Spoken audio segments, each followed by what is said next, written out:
Everyone, welcome back to the Cohesion Podcast. My guest today is Hamza Khan. He's a future of work leadership expert, and he's authored 2 books, Leadership Reinvented, The Burnout Gamble, and he's a 2-time TEDx speaker.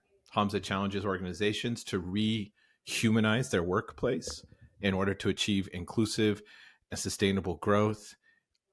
That's the official bio that I've got. On a personal note, looking over his work, I'm really excited to talk today because of that humanized aspect, power to the people, just champion workers all over the world.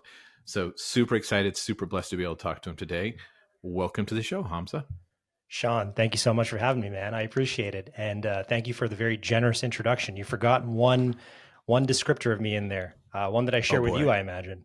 Fellow dirtbag.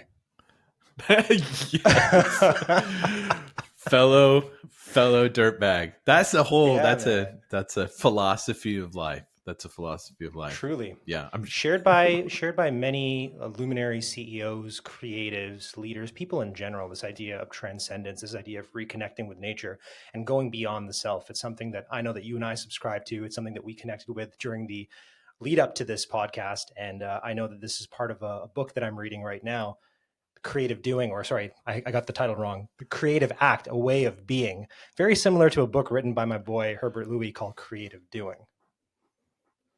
Yeah. Rick Rubin, by the way, shout out the author.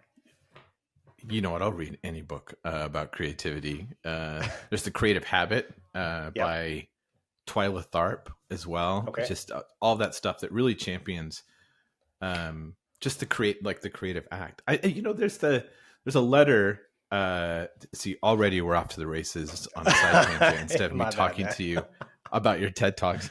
There's a letter that Kurt Vonnegut wrote to a group of high school students that talks about this as well, where he tells them to write a poem, 6-line poem, has to rhyme, and then to tear it up into little pieces and put it in different garbage cans. And he says, I promise if you do this, so don't write for fame, don't write to make money. He says, just do the act. And already you'll learn more about yourself.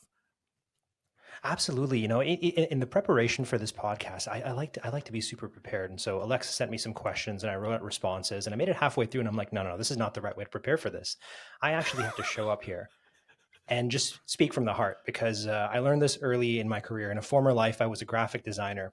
And I learned from one of my mentors that design is what you do for others, but art is what you do for yourself. And I'm finding in this journey of leadership that I'm on and thought leadership that I'm on, that the more I try to tell personal stories, the more I actually tell personal stories and excavate from my life experiences, the better it is for everybody. The better it is for me. It's cathartic, but it's also authentic. And it's the most respectful thing that you can do for another human being, another audience, if you will. And I don't like to think of audiences as this gaggle of people. I like to think of them as individuals gathered in one place. And so in attempt to connect with them the way that I'm hoping to connect with you, I just gotta keep it real, man. Just keep it real. Yeah. I love what you said, because the best person to plagiarize from is yourself. Ooh, and so you said excavate. So yes. Digging, discovering yourself, creating in order to do that. And I love that. Well, thinking about sort of personal aspect, we do a rapid fire at the beginning where it gives us an opportunity. Now, listen, we're not going to know everything about you because of I asked you 5 questions. But some of these, less about our work or what we work on, and a little bit more personal in these. Mm-hmm. So the first one is, what's an insult you've received that you're proud of? Dude, these questions are crazy. Man, an insult that I received that I'm proud of. Okay, so before this iteration of dirtbaggery, I was an actual dirtbag back in the day. I went through a skeevy club rat phase. Yeah, man. Like most things in my life, hip hop made me do it. And we're talking about deep V's and 3 buttons open on a shiny shirt, bottle service, the works, right? And the crew that I was rolling with around that time, there was one dude over there when we started moving in different paths, and I outgrew that phase pretty quickly. It was like a hot 2 summers. And as a pejorative, he said to me, so I know this is rapid fire. I promise I'll keep it quick after this. This is great. But he said to me as a pejorative, he said, you've changed. And I don't know why that hurt me at the time. I felt like I was doing something wrong. There's probably something about, survivor's remorse and all that. that we could psychoanalyze another time. But if I could talk to him now, and what's really interesting is I just met his dad recently, and it was all love. And I asked him how he's doing. Like, we lost touch. It was a friend breakup, and the last thing he said to me was, you've changed. And I would want to offer to him. I would say, Justin, that's his name. Justin, if you're watching this, to quote our boy Jay-Z, as if I worked this hard to stay the same. Let's leave it at that. No, I love that. I was the same. Worst thing in the world to hear from an old. You've changed, man. You're like, no. I'm still cool. Change is human. I'm still here. I agree. Yeah. I agree. All right. Second question that we've got on here. What are the top 5 most opened apps on your phone? Okay. Chrome, Gmail, YouTube, Asana. And it's a tie these days between Spotify and Apple Podcasts. All right. I got you. I like the Apple UI better. Just putting that out there. Yeah. What do you listen on Spotify these days? We'd have to go down the list. I'm really loving the sports show / podcast by Cameron and Mace called It Is What It Is. I'm enjoying that. And also Mike Tyson's Hotboxing. Those are the 2 podcasts that get the most. I know, man. It's bizarre. But actually, this past week, I have just been binging this podcast, Cohesion. I've listened to at least 17 episodes. I stopped counting after 10. Yeah. And did you listen to it and think, oh, wow, yeah, I'm perfect for Cohesion?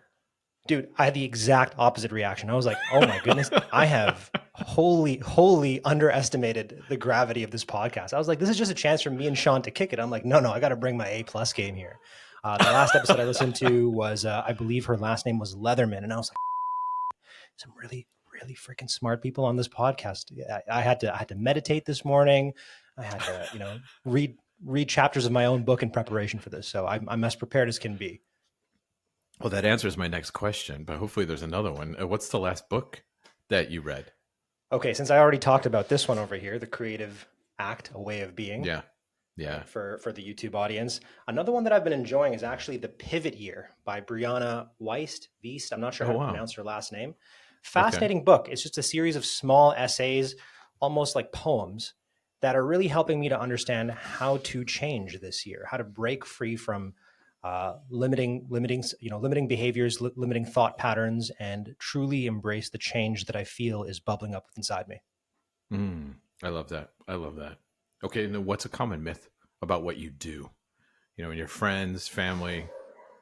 Reminds me of the meme of like what I do, what my friends think I do, what my mom thinks I do. Yeah. So interesting. My dad still thinks I work in advertising. I was like, I never worked in advertising. It was marketing and communications back in the day, but God bless.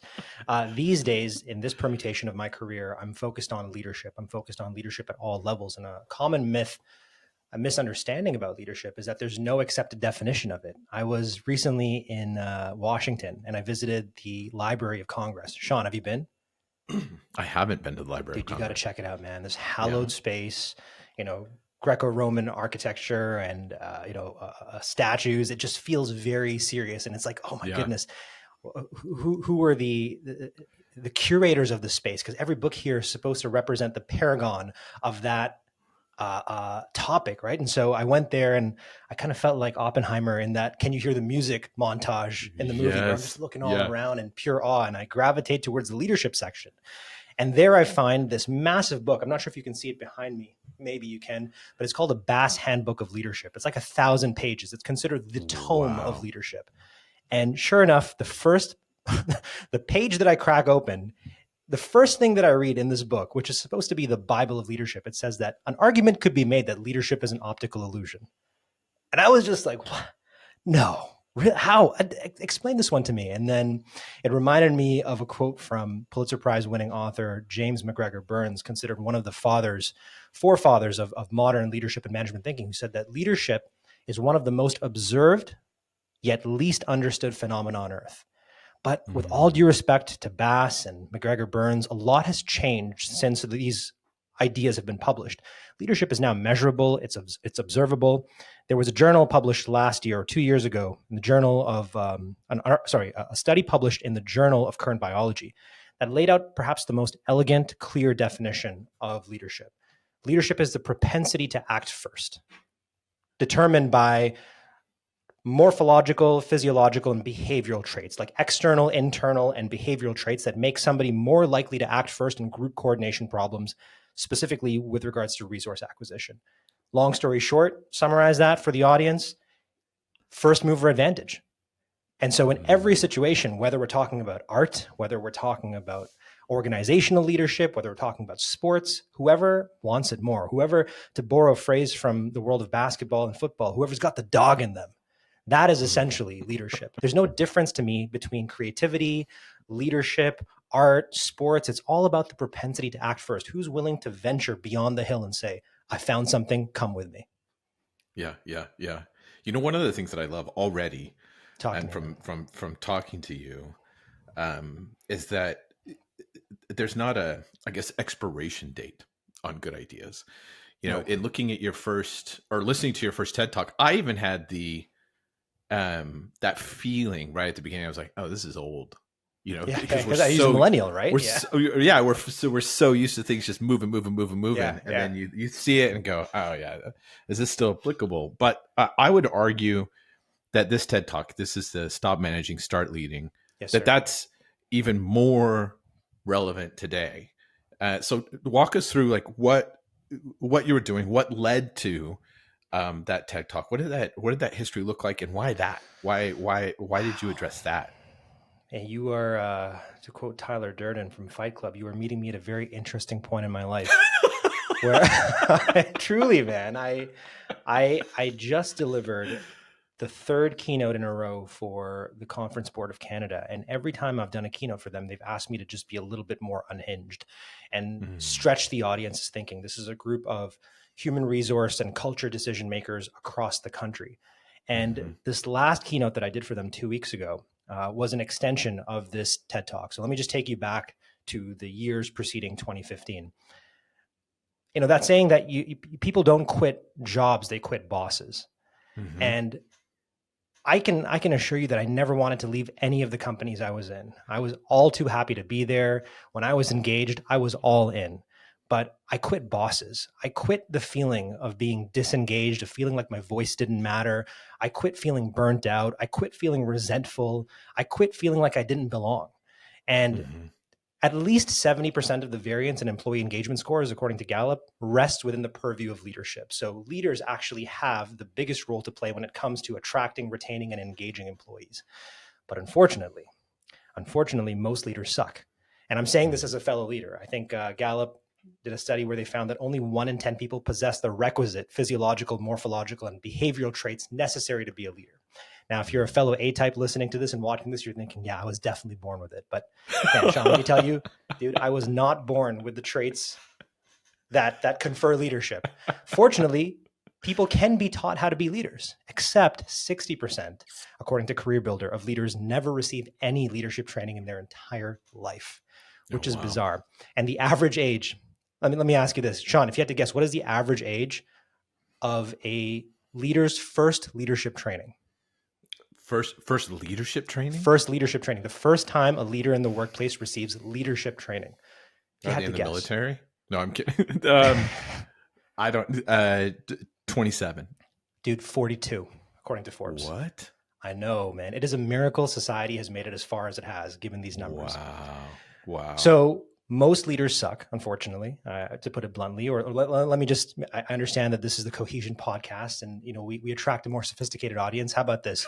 Most leaders succumb to the Peter Principle, which demonstrates how leaders rise to their relative level of incompetence. You are gifted at one point in your career in technical skills, and then somebody whisks you to the upper echelons of management and says, now manage people just like yourself, except you don't have those skills. Anyways, what happened to me is I noticed a pattern across my career where I wanted to stay, but I was being disengaged by the leadership that was avoidant, aggressive, authoritarian, whatever the case may be. And so I decided to change things for my team. When I entered into a leadership position, when I broke free from the catch-22 of new leaders must have leadership experience, and I first managed my team, what was really interesting was that I was the youngest person on my team. I was the least experienced, and I was super under-resourced. So I was already starting from a massive deficit. And All I had to do was just follow the pattern of leadership that I had received from my mentors. Specifically, it started with Alan Grant. The first leader that I ever had sat me down and he said on my first day in my first ever leadership role, he said, "Your job, Hamza, is by the end of the year to make yourself obsolete." And Mm-hmm. Shawn, I was like, "What? Dude, I didn't even draw a paycheck yet. My paperwork is still being filed, and you're telling me you want me out of this job in a year." And he said, "Yeah, I mean, if you do this correctly, it presupposes that you've hired effectively, you've trained effectively, you've created succession plans, you've documented processes, blah, blah, blah. And in the end, when you succeed, not if, you'll become hands off." And I said, Mm-hmm. "Okay, that sounds great for everyone else except me, because I'm going to be out of a job." And he says, "No, quite the opposite. You are going to be promoted. You're going to be moved into another project, into another division to lead and create more leaders there." And so that philosophy then led to me actually doing the work. Before you deliver the talk, before you write the book, you have to become the talk. You have to become the book. And I Mm-hmm. became the talk. I actually led a team using those human-centric principles. And once is an occurrence, twice as a coincidence, three times as a pattern. Dude, we won like double-digit awards. Our work was being replicated across the country, around the world. We were just absolutely crushing it. And I didn't want to deliver that TEDx talk, but the community demanded that I deliver that one. It was a purely inbound opportunity to go up on stage and state what it is that I did, but not only that, what my hope would be for the future of leadership. And that would be that we Mm-hmm. just cast aside the shadow of scientific management that we're all living in. We're all living in Frederick Winslow Taylor's world where, in terms of scientific management, he said there's only one best way to achieve something. But that quickly falls apart in our volatile, uncertain, complex, and ambiguous modern work environment. What we Mm-hmm. truly need is what I advocated for back in 2016, which is a much more adaptable, flexible, change-friendly, human-centric approach to leadership that embraces creativity, complexity, and relying on the insights and energy of the people that we serve. Mm-hmm. It really reiterates this idea of the employee customer profit chain, which is how you take care of your employees determines how they'll take care of the customers. And it's the customers who Right. will ultimately take care of the things that are important as leaders. But we often get that ass backwards. Yeah. And so, yes, I You, delivered that TEDx talk and dude, it was phenomenal. Like it changed my life yeah. for better and for worse, because it ushered in a paradigm that you and I are living in right now. And I know that I Mm-hmm. wasn't the sole contributor, but I think that my voice definitely maybe, added a little bit of spice to this dialogue that was building up, which, it's ultimately about liberation from paradigms that would seek to disengage and dehumanize. But what's really interesting is the day after I did that TEDx talk, my boss called me into his office and a whole other story began. I think in some Promethean fashion, I was pilloried and punished for that, dude. I swear to God. Really? And I have not told that story for 10 years. And I told it 2 weeks ago Wow. for the first time. And I could do just an hour with you on that story alone. But, we're going to exchange information at the end. And hopefully we can do another episode where I can unpack that for you in a more succinct way. But I actually paid the price in the most dehumanizing way possible for advocating an idea which at that point was seditious to the Yeah. status quo, because it was a new That's, imagination. It was a new way of imagining how work could be done. yeah. And the ideas back then, like you said, Shawn, and I appreciate the compliment, they're timeless. Even though in the beginning there were some dated references and I used millennial, by the end of that talk, I was talking about next generation. I actually divorced it from Gen Y and millennials. And the idea is more salient than ever. In fact, like the views on the talk are only increasing with the passage of time, almost exponentially now. We're on our path to 3 million views. Anyways, all of this is to say it was something that I did that I'm very proud of, but was also very painful. And I've learned to keep the faith and to reconnect with the nucleus of that talk, which was stop managing, start leading. Yeah. Well, it is really humanizing, but I could understand how, from a leadership point of view, or sort of the classical leader, I'm measuring time instead of measuring Mm. productivity, or just do what Mm-hmm. I say, or this is my vision, execute it. How that could be an ego hit, and especially, and I don't remember where this quote comes from. I think this might have been from your talk, but it might have been something that you wrote as well. But it's really provocative and really simple. We said, "No bad employees, only bad leaders." Dude, yes.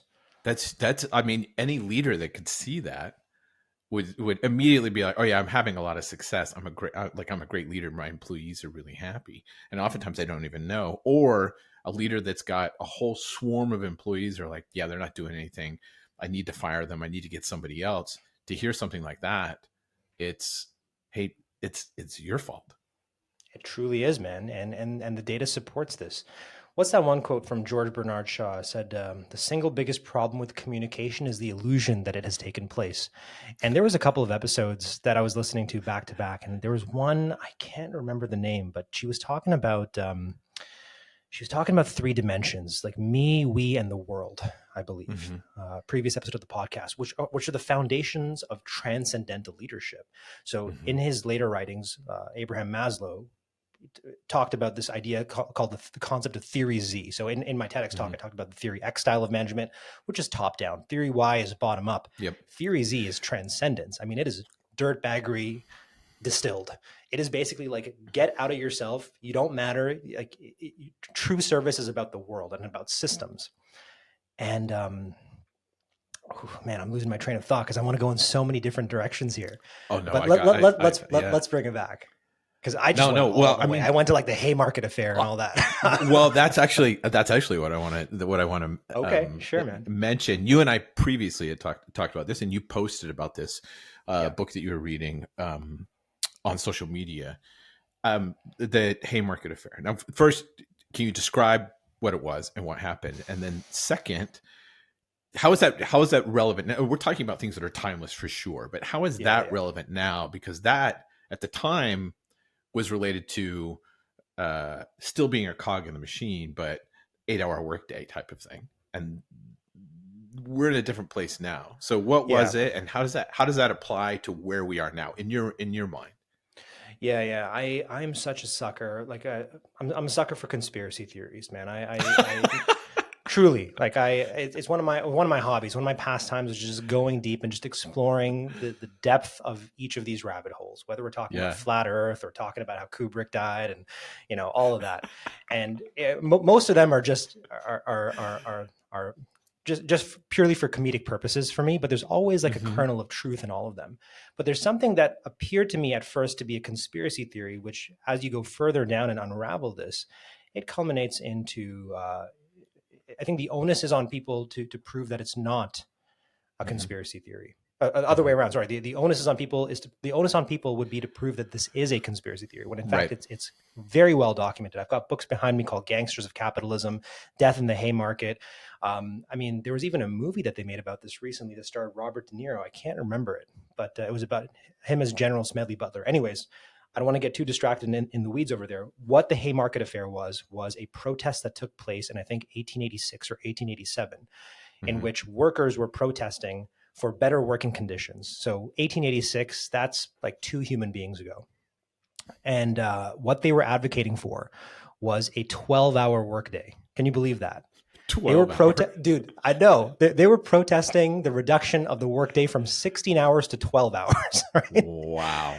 They were advocating for more consistent work. They were advocating for overtime pay. They were advocating for safer work. And what happened, nobody knows, but a bomb was set off in Chicago in the Haymarket area.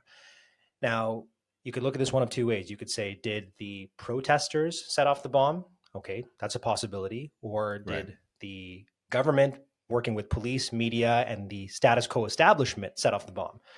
That is immaterial. We don't have enough data to support that. Gun to my head, I would probably say that it likely came from the protesters. But either way, even if that was the case, the punishment that was meted out was radically disproportionate. They actually ended up hanging people for this. And May Day was supposed to take place on May 1st, and they actually divorced it from the historical context and put it all the way in September. I don't even know when they put May Day right Labor now. Day. Labor Day used used to be Labor Day. Yeah. And the rationale, if you dig this up, you'll find that the president did this specifically to not incite the people to remember this past, and a past in which the government, the police, the military, the media all worked in tandem to suppress workers. It has been a shadow war on workers for a very long time. So whatever tension you're experiencing right now with your boss, with your union, 10x that. That is what was happening during the very precarious labor conditions that preceded the Haymarket affair. And what the result of the Haymarket affair was the 1938 Fair Labor Act, which was the most radical protections for workers introduced in the United States, which it introduced mandatory overtime pay. It reduced the work hours of the day. It outlawed child slavery. So up until that point, you could have kids as young as 6 working in mines. I mean, it was just a mess back in the day. So anyways, if anybody wants to look at a very real conspiracy theory that's actually not a conspiracy theory and understand the evolution of labor to the present day, look no further than the milestone known as the Haymarket Affair. That to me is fair game to say that all of the rules that exist today in the workplace are up for debate. There's nothing set in stone because that was our premise. We are living in the shadow of that. And anybody who tells you that you can't imagine a better way of working, I would encourage you to read the writings of Ursula Le Guin, feminist sci-fi writer, who said that the exercise of imagination, right? Absolute banger. The exercise of imagination is dangerous to those who profit from the status quo because it shows them that the way things are not universal and are not necessary. Yeah, fantastic writer, and great quote. What this comes to mind, and arguably you could tie this to employee experience, employee satisfaction, a lot of things that people are continually looking at, trying to figure out and trying to get better. And there's a part of it feels that leaders may say they sort of do it from a hippie approach, like, oh yeah, like we want to attract talent, we want them to come and we want them to stay, and that's it. There's this feeling from your work and what we've been talking about is that workers, your employees, like they don't need you need them. And it's when people are able to sort of understand that, because moving forward, I think that workers are going to have, I don't want to say more rights, but more say in what their life is, what their work looks like. Are you seeing trends that direction? I don't mean full revolution. Let's take over. Let's give up what we're doing right now. I think that kind of morphs. But what are you seeing? Absolutely, man. And I realize I have to be a little bit more concise with my answers here because you're getting me fired up, Shawn. Like you have me wanting to just stand on the picket line over here. Dirtbag, punk rock. There's a whole like grunge Neil Young thing going on, but it's perfect. This is it. Okay. This is it. This is exactly right.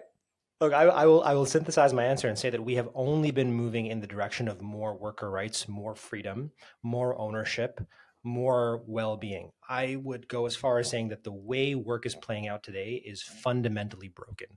The modern workplace is broken. Employees are miserable. Company longevity is shrinking.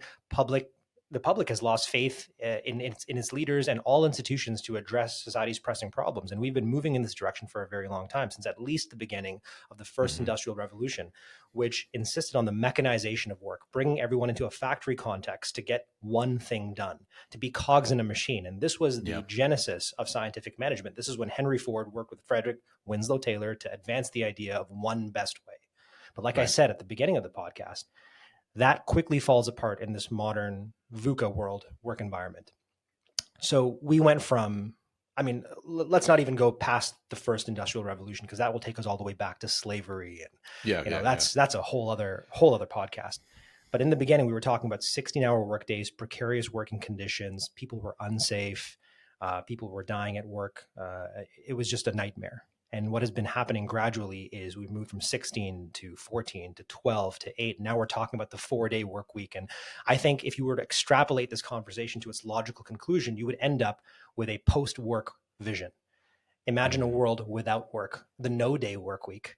Imagine a world. Work week. I think so too, man. One can wish, no pun intended, right, Shawn? I think the future of work is going to look like you and I sitting down on a Monday afternoon and recording a podcast and getting intellectually stimulated, feeling creative, and then doing work that matters to us that also happens to synchronize with an organization's objectives.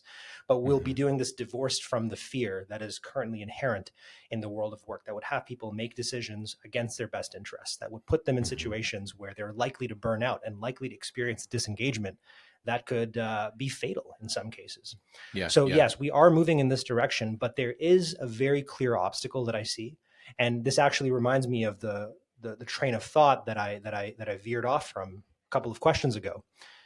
The fundamental problem seems to be the disconnect that exists between the leader experience in the workplace and the employee experience in the workplace. And this seems to have been a consistent theme in all of the preceding episodes leading up to this one of the Cohesion podcast, which I really appreciate the dialogue that the team is curating here. The fundamental tension seems to be that leaders tend to overvalue, over-index how effective and well they're feeling in the workplace compared to the people that are doing the work that are actually in their employ. And there's one stat that is coming to mind by McKinsey. I think they found like a measurable 22% gap, 22-point gap between dimensions in the workplace associated with well-being. So we're talking about workload, fairness, control, values, reward, community. On average, leaders tended to rate those workplace dimensions associated with well-being 22% higher than their peers.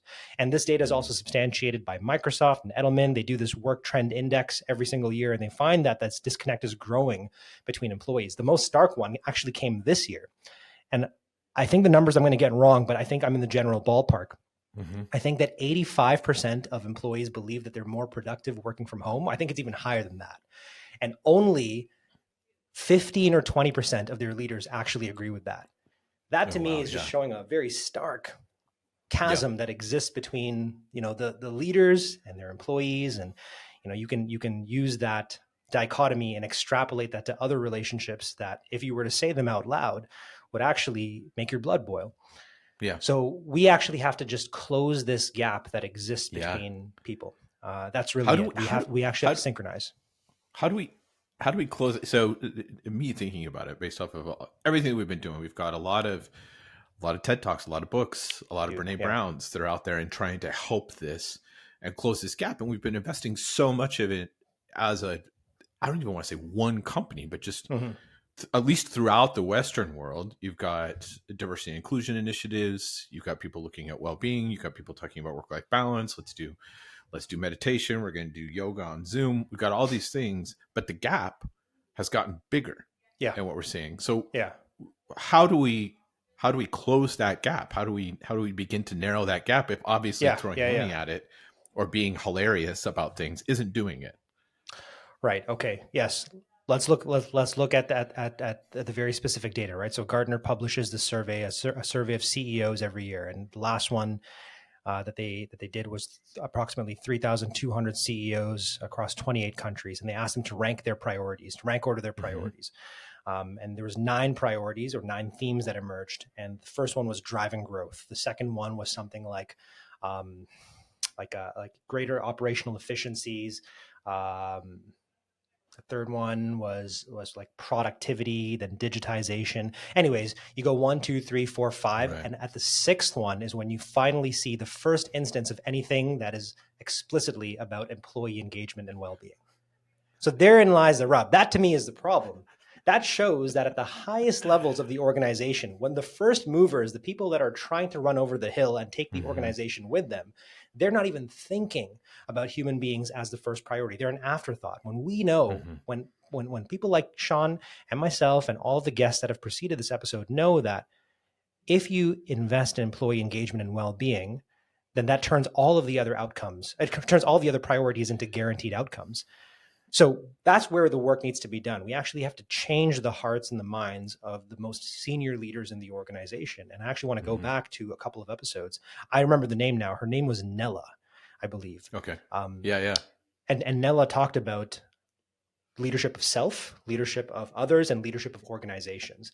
We actually need to do this work at the individual level with every single leader in the world. We have to just overhaul our education system to produce more human-centric, values-driven, change-friendly, self-disrupting leaders. But we also have to make connecting with other human beings an organizational imperative. That should be the only priority that leaders pursue at every level. The welfare, the well-being, the engagement, and actually just summarize all that into the thriving of their employees. Yeah. More, it can't be a talking point or something you put in your job description. You just have to do it. That's been a little bit. Yeah. And Shawn, it takes work. So much so that I'm in the process right now of launching a new company. And I haven't started yet because I need to crack this code, which is, what does true belonging and ownership in a work environment look like? Yeah. Right. Yeah. And so I've been studying 100% employee stock ownership programs. I've been studying, flat, decentralized organizations. I've been studying holacracies. And actually, there's no other way around it. I keep on running into a dead end where you can actually say, this is an organization where everyone feels like they belong. But if you really want to go punk with it, if you really want to stretch this, if you really want to dirtbag this to the nth degree, you just have to make employees owners. You have to actually invest them and actually break them off and give them a piece of the company. You can't simulate that. So this is the change that I see happening in the zeitgeist, where more and more people are embracing the changed equation, the equation that has changed for them as a result of the pandemic, which was a breaking point for them. They realize that the way things were are no longer applicable, that there are better ways. It inspired new ways of thinking and working, and many people adopted side hustles and entrepreneurial ventures. And they're realizing that, if I do want to go back into a organization, I can't subscribe to the same rules that disengaged me. I didn't realize how disengaged I was until I had that 2-week, that 2-month, that 2-year break from the traditional way of working, the status quo. For me to go back into the office Monday to Friday, 9 to 5, it's a non-starter. Imagine that Google co-op, Microsoft co-op, Tesla co-op, like that. I think it's going to happen. Having them be those owners. Well, and I think that when you've got everybody focused on that, then it's profitable for everybody. I think they only see profit, shareholders, everybody just wins on something like that. And truly, forward, because you've got an army behind you. Yeah, look, what's going to happen is it's so interesting. BCG talks about this quickening, right? They say that changes that were planned over the next 5 years need to be compressed down to the next 2. And I think the reason undergirding that is the force multiplier that is AI. Another, I think it was actually Leatherman who talked about this in a previous episode. A very practical use case for AI would be to provide people with an agenda in advance and then have them respond at scale. So let's say you have an organization of 1,000 people. You can't individually read all the 1,000 things that all of them want, but you can use AI to synthesize what their needs are, to identify themes, to identify sentiment, and then use that to make more efficient decision making. We can actually now transcend Dunbar's number. We can actually transcend the limitations that we have as humans to only care for maybe 7 to 15 direct reports. So this gives us an opportunity. This gives forward-thinking leaders and organizations an opportunity to truly harness the diversity of backgrounds, perspectives, experiences of their teams, compared to organizations that aren't embracing this type of human centricity and deep listening. They're going to have single points of failure. They're going to have these emperor CEOs like Elon Musk, who are just at the head of the organization and they say my way or the highway. When they can move, they'll move. Your employees, I think moving into the next 2 years, they will be able to just say, hey, this is really great. I've got an offer from another place, or this is really great. I can just go do this. And so when they can, they'll leave the kingdom and go someplace else. Truly. Yeah. I see that happening for sure. And look no further than, anybody listening to this who thinks that anything that we've been talking about so far is far-fetched. Look no further than my favorite case study for single point of failure in an organization related to an avoidant, aggressive, authoritarian CEO. With all due respect to Microsoft, look at the lost decade at Microsoft under Steve Ballmer. I mean, if you ever feel like you made a bad decision in your life, just consider the fact that at one point under Steve Ballmer, Microsoft threw a mock funeral for the iPhone. And you got to look at those pictures, man. They are just A grade cringe material, man. Yeah. Well, I'm glad that we're moving this direction. And one of the things I love about your work and what you're talking about is this legitimate humanizing, human to human connection, and that happens with honesty, with transparency, but actually just getting to know who your employees are. That coupled with, I know a lot of people have this on their mind, with AI, generative AI. And the first instinct is, all right, robots versus humans, because that's what we've seen growing up, of course, right? I've seen Terminator, I've seen iRobot. Like I see that the scenario. Yeah. Now, if AI, and I think you mentioned this, if AI is going to help us fill the gap, because I think there's going to be this worker shortage. And so we're going to have people kind of be superhuman, use AI to do these types of things. Will we not see the CEOs, the emperors, people like that say, well, this is great.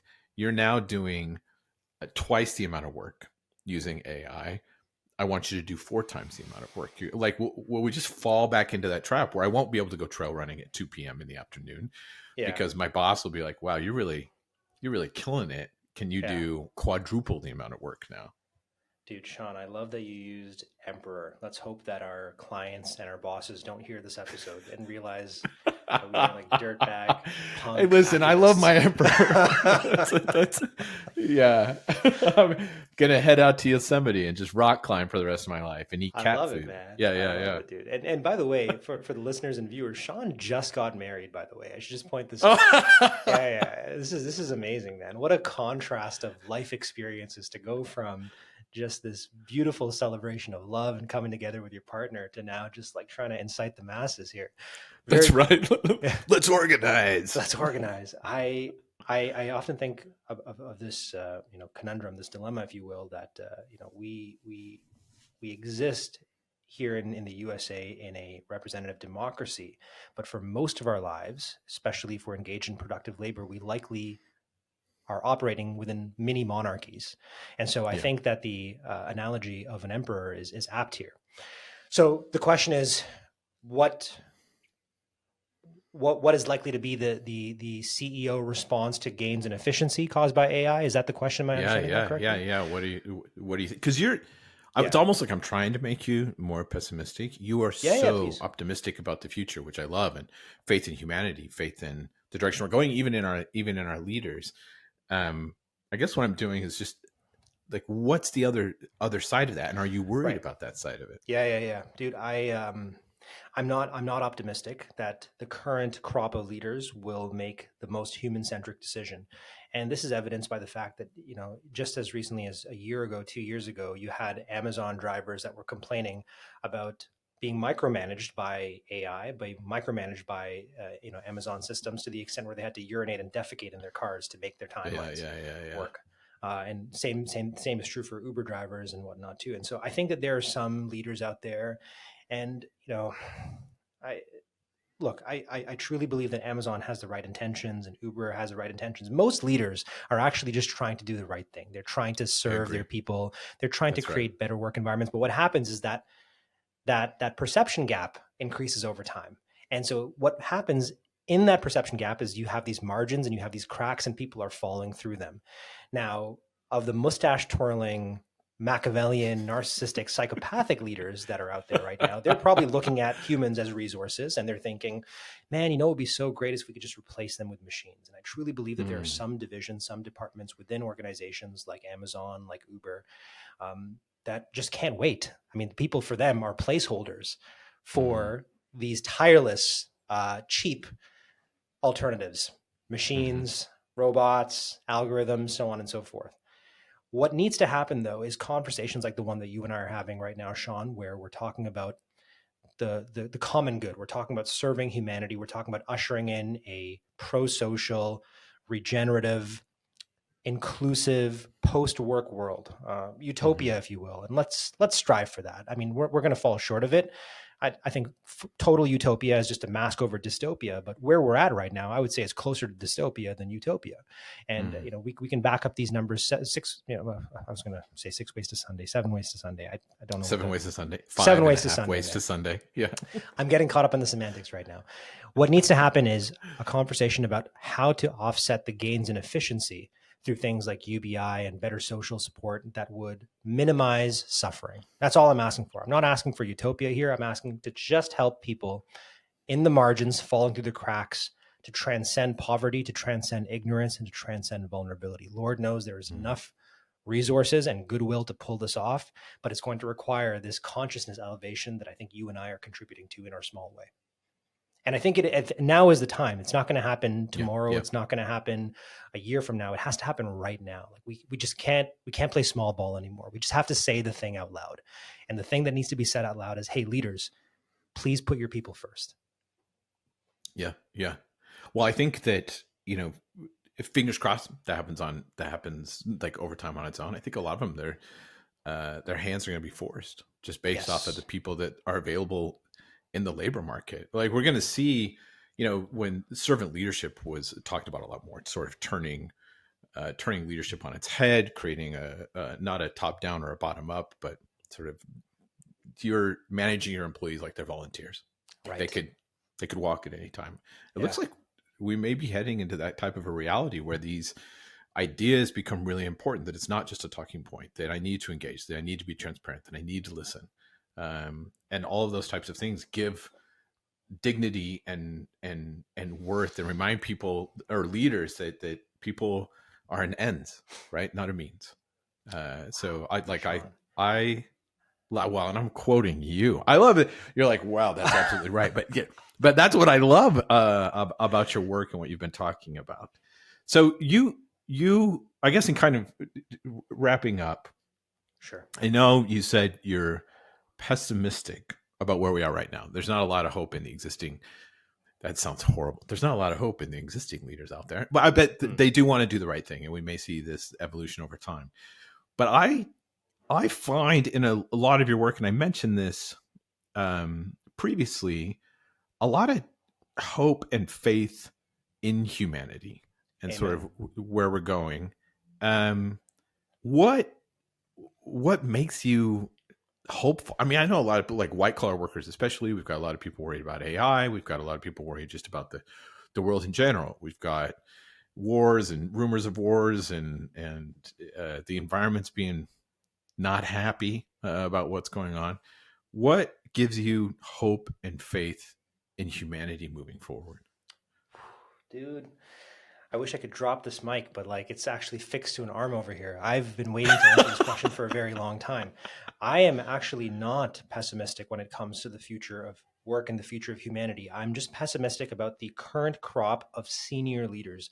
I'm specifically talking about VPs and above, the kind that contributed to the Gartner survey that clearly said to us as employees, as workers, that we are an afterthought. To them, 4. Yeah. Number 6, man, even worse. Number 6. Yeah, dude, it's disgusting. To them, I want to say, and to borrow from what you were sharing earlier, Shawn, there is a better way. And you don't have to uphold the status quo. And I understand why you're upholding the status quo. It has to do with fear. There's a whole other podcast we can do about the dichotomy between love and fear. We'll save that for another time. But wow, I just want to go in so many different directions, but let me keep it succinct. Just put people first. And the model that you need to embrace is called the light triad of leadership. It's the inverse of the strategy du jour. It's an inverse of the model du jour, which is the dark triad. That is, subclinical levels of Machiavellianism, psychopathy, and narcissism that to a certain degree can be effective in a modern work environment that attracts rewards and incentivizes that kind of behavior. But we know that ultimately disengages people. And so the thing that makes me really hopeful and optimistic is the freedom with which you and I can talk about this now. These ideas are accessible. They belong to you. They belong to me. They're not my ideas. They're not your ideas. They're not the audience's ideas. They are the common ideas. We all know that a better way is possible. We've been gifted this with the system shock that was COVID-19 and the forced introversion and the thinking and the reflection that it provoked. And we're now seeing the case studies unravel in the aftermath of this entering into a new portal, a new way of being, a new way of thinking, a new way of doing. And the thing that seems to be beckoning us is the inverse of the dark triad called the light triad. The light triad model, it sees people as ends unto themselves and not mere means. It regards people as worthy of dignity, and it assumes that people are fundamentally good. Is this not how we treat our friends? Is this not how we treat our family members, our loved ones? I'm hopeful that humanity can extend the same level of unconditional positive regard and love, if you will, to the people that they work with and spend most of their time with. I think a better version of work is possible, and it's happening as we speak. I couldn't ask for a better mic drop than that. Yeah, thank you. Thank you so much. Dude, thank you. Yeah, it's been a pleasure. I hope we get to chat again about dirtbaggery and Jay-Z moving forward. But yeah, thanks for being on the show. Likewise, sir, and thank you for your thoughtfulness. Thank you for your genuine interest in these subjects. I was nervous before I logged on here. I'm not going to lie. Again, given the gravity of this podcast and the guests that have preceded me, but what I had to embrace is this old adage that when the student is ready, the teacher shall appear. Not saying that you're the student here, but the audience that is willing to learn,